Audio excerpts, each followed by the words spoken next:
आज हम nutrition in animals पढ़ेंगे जो कि हेटेरोट्रॉफिक न्यूट्रिशन का एक पार्ट है। तो एनिमल्स में जो टाइप होता है न्यूट्रिशन का उसे हम कहते हैं हेटेरोट्रॉफिक न्यूट्रिशन। हमने इस वर्ड का मीनिंग आपको पहले ही क्लियर किया था। हेट्रो मीन्स अदर और डिफर, ट्रॉफिक मीन्स नरिशमेंट। तो दूसरों पे डिपेंडेंट होकर के जो नरिशमेंट लिया जाता है, जो न्यूट्रिएंट्स लेते हैं, हम इंटेक करते हैं, उसे हम कहते हैं हेटेरोट्रॉफिक न्यूट्रिशन। देख लीजिए इसकी डेफिनेशन।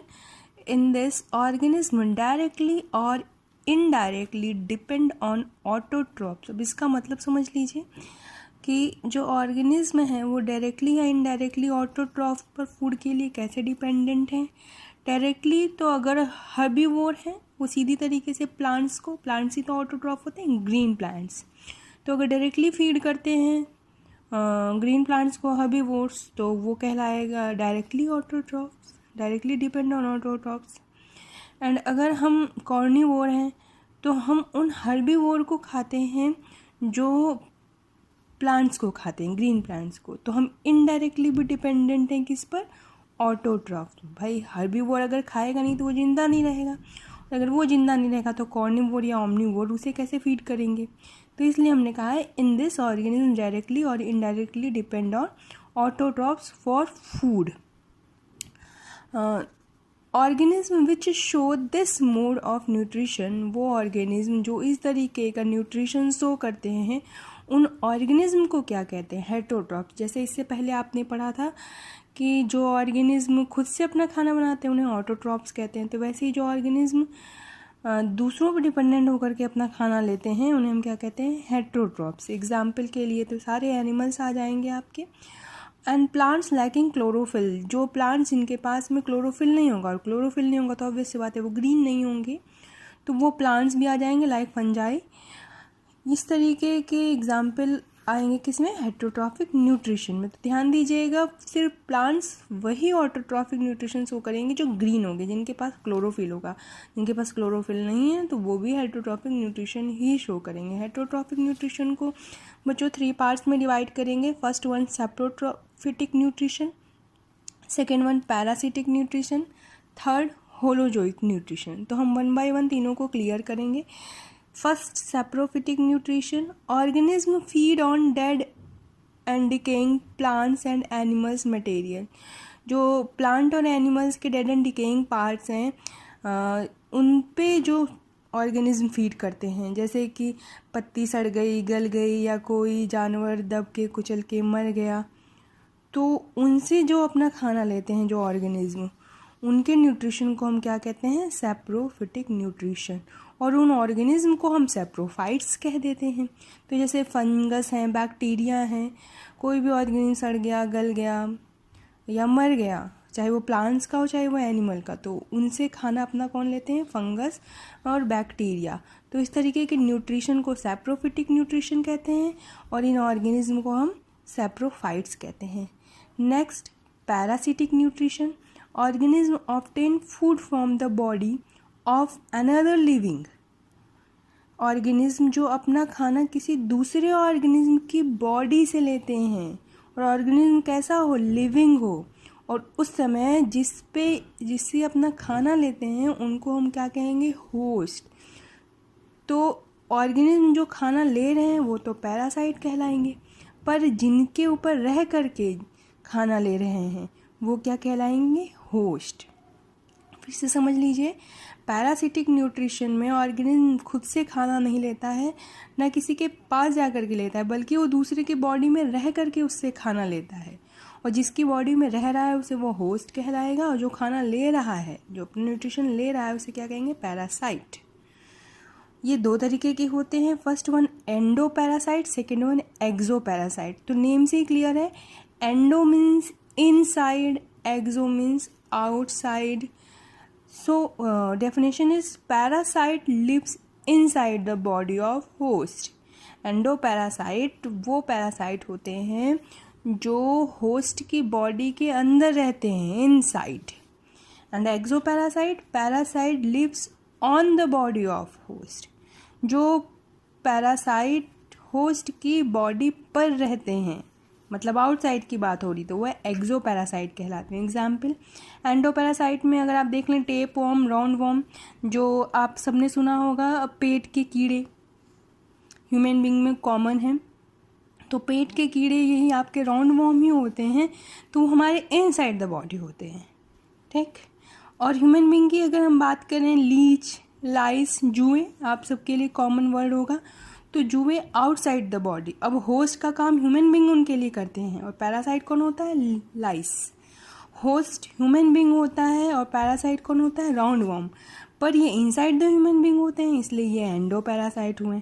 एंड ये आउटसाइड द ह्यूमन बॉडी होते हैं भाई, बालों में होते हैं, बालों में होते हैं, ना कि शरीर के अंदरूनी पार्ट में होते हैं। तो आउटसाइड द मतलब ऑन द बॉडी, क्लियर। एक्सोपैरासाइट, दोनों के बीच का डिफरेंस आपको क्लियर होगा बच्चों। एक नोट करने वाली बात पैरासाइट में ये है, पैरासिटिक न्यूट्रिशन में, कि इसमें जो पैरासाइट होता है वो हमेशा उसको फ़ायदा होता है, हमेशा बेनिफिट उसको मिलता है, जबकि जो होस्ट होता है उसको मोस्टली यूजुअली सामान्यतः नुकसान ही होता है। भाई जुआ है वो हमें खून सक कर रहा है हमारे बालों में रह करके, तो हमें तो बदले में कोई भी फ़ायदा नहीं देता है, कि देता है कोई फ़ायदा नहीं देता है, जबकि उसका खुद का फ़ायदा हो रहा होता है, उससे न्यूट्रिशन मिल रहा होता है। तो पैरासाइट कोई है या नहीं, उसको पहचानने का सबसे अच्छा तरीका है कि होस्ट को हमेशा नुकसान मिलता है और जो पैरासाइट होता है वो हमेशा फ़ायदे में रहता है। एग्जाम्पल के लिए छोटे क्लासेस में 7th में आपने पढ़ा है कुस्कुटा प्लांट पैरासाइट, जिसे अमरबेल भी कहते हैं, या फिर प्लाज्मोडियम मलेरियल पैरासाइट, इन सब का नाम आपने सुना होगा। ये सब पैरासाइट के एग्जाम्पल्स हैं। तो अब हम लोग नेक्स्ट टॉपिक पढ़ेंगे, होलोजोइक न्यूट्रिशन। तो बच्चों नेक्स्ट टॉपिक है हमारा होलोजोइक न्यूट्रिशन, थर्ड पार्ट है हेटेरोट्रॉफिक न्यूट्रिशन का, फर्स्ट 2 हम डिस्कस कर चुके हैं। होलोजोइक न्यूट्रिशन जो है ये वही न्यूट्रिशन का टाइप है जो कि हम लोगों में मतलब इंसानों में भी पाया जाता है। हमारा जो न्यूट्रिशन का मोड है वो होलोजोइक न्यूट्रिशन ही है। कैसे, देखिए समझते हैं इसे। ऑर्गेनिज्म, मोस्टली एनिमल्स, अधिकतर जितने भी एनिमल्स हैं, take in whole food and then digest it into smaller particles with enzyme. तो ऑर्गेनिज्म जो हैं, जैसे कि हम भी हैं, ह्यूमन बींग्स भी हैं, या अधिकतर जितने भी एनिमल्स हैं, वो एक बार में पूरा खाना ले लेते हैं, बड़ा सा अमाउंट लेते हैं, और फिर उसे धीरे धीरे डाइजेस्ट करते हैं, पचाते हैं स्मॉलर पार्टिकल, छोटे छोटे टुकड़ों में। किसकी हेल्प से, एंजाइम्स की।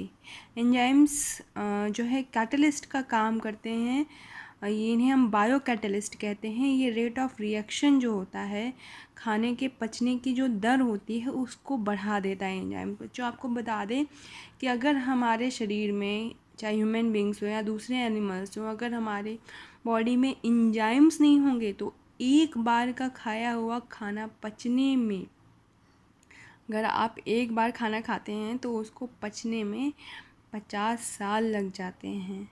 अब आप सोचोगे कि तो बहुत बढ़िया है, एंजाइम्स रहेंगे नहीं तो खाना एक ही बार खाना पड़ेगा, पर आप ये भी तो सोचिए कि आपने पढ़ा है कि खाना खाने से न्यूट्रिएंट्स हमें मिलते हैं, और न्यूट्रिएंट्स से हमें एनर्जी मिलती है, जिसे हम डिफरेंट टाइप्स के वर्क्स कर सकते हैं, हमारा ग्रोथ होता है, डेवलपमेंट होता है, कहीं अगर इंजरी होती है तो उसका मेंटेनेंस होता है। अगर हम खाना ही नहीं खाएंगे तो हमें एनर्जी नहीं मिलेगी, और एनर्जी नहीं मिलेगी तो हम डिफरेंट टाइप्स के वर्क्स कैसे करेंगे, तो अल्टीमेटली हमारी डेथ हो जानी है। तो एंजाइम्स कितने ज़्यादा इम्पॉर्टेंट हैं। तो एग्जाम्पल देख लेते हैं होलोजोइक न्यूट्रिशन का। अमीबा है, पैरामीशियम है, एनिमल्स हैं, ह्यूमन बींग्स हैं। इनके बारे में हम शॉर्ट में बता दें आपको कि अमीबा, पैरामीशियम जो हैं ये कुछ तरीके के आपके जो है एनिमल्स हैं जो कि होलोजोइक न्यूट्रिशन शो करते हैं। ये क्या करते हैं, अपनी बॉडी सरफेस से ही फूड पार्टिकल्स को इनहेल कर लेते हैं, इनटेक करते हैं, सॉरी, एंड देन जो है फूड वैक्यूल आपने पढ़ा होगा उसके थ्रू, और इस तरीके से इनका होलोजोइक न्यूट्रिशन होता है। इसके स्टेप्स देख लेते हैं। होलोजोइक न्यूट्रिशन के 5 स्टेप्स हैं जो कि बहुत ज़्यादा इम्पॉर्टेंट है, बहुत ज़्यादा इम्पॉर्टेंट है। इसको आप लोग ज़रूर से ध्यान तैयार कर लीजिएगा। Steps of holozoic nutrition. 5 steps हैं, ingestion, digestion, absorption, assimilation, egestion. बच्चों फिर से बता दूं, ये स्टेप्स बहुत ज़्यादा इंपॉर्टेंट है, इसे आप प्रिपेयर कर लीजिएगा। सबसे पहले इंजेशन होता है, जब हम फूड माउथ से इनटेक करते हैं तो उसको कहते हैं क्या, ingestion, taking of food. Then next step होता है digestion, breaking down of complex food into simpler form. जो हम बड़े बड़े पार्टिकल्स लेते हैं, जो कॉम्प्लेक्स फूड होता है उसका टूटना होता है, टूटता है किसमें, सिंपलर फॉर्म में। किसकी हेल्प से, एंजाइम्स की हेल्प से। नेक्स्ट एब्जॉर्प्शन, अब चूंकि ये सिंपलर फॉर्म में टूट चुके हैं तो सिंपल सॉल्युबल सब्सटेंसेस, जो सिंपलर फॉर्म में भी जो सॉल्युबल होंगे ब्लड में, absorbed by the cells of the body, body के जो सेल्स हैं उनके द्वारा एब्जॉर्ब कर लिए जाएंगे। नेक्स्ट एसिमिलेशन, अब जो ये एब्जॉर्ब्ड फूड आपके हैं उनका क्या होगा, utilisation by body cells, body cells के द्वारा इनको यूटिलाइज किया जाएगा। क्यों यूटिलाइज किया जाएगा, फॉर ग्रोथ, ग्रोथ के लिए, डेवलपमेंट के लिए और दूसरे कामों के लिए। इजेशन, जो फूड डाइजेस्ट नहीं हुआ है उसका क्या होगा, रिमूवल होगा from the body, removing undigested food from the body in the form of stool as you already know, और यूरिन। तो ये बच्चों 5 स्टेप्स हैं होलोजोइक न्यूट्रिशन के, जो कि मोस्ट इंपॉर्टेंट है। नेक्स्ट न्यूट्रिशन इन एनिमल्स में अब हम ह्यूमन बींग्स में न्यूट्रिशन पढ़ेंगे, और उसके लिए सबसे ज़रूरी है हमारे लिए जानना एलिमेंट्री कैनाल क्या होता है। वो पूरा सिस्टम जिसके थ्रू ह्यूमन बींग्स में न्यूट्रिशन होता है, उस सिस्टम को हम क्या कहते हैं, एलिमेंट्री कैनाल। और उसमें कौन कौन से बॉडी ऑर्गन्स आते हैं, माउथ सबसे पहले, then oesophagus, then stomach, next small intestine and large intestine. दूसरे अदर ऑर्गन भी इसमें इन्वॉल्व होते हैं, ग्लैंड्स इन्वॉल्व होती हैं, लेकिन ये मेजर पार्ट्स हैं आपके एलिमेंट्री कैनाल के, जिनके through nutrition in human beings होता है। इसका एक मैं वीडियो भी आप लोग को शेयर करती हूँ जिससे आपको एलिमेंट्री कैनाल क्लियर हो जाएगा।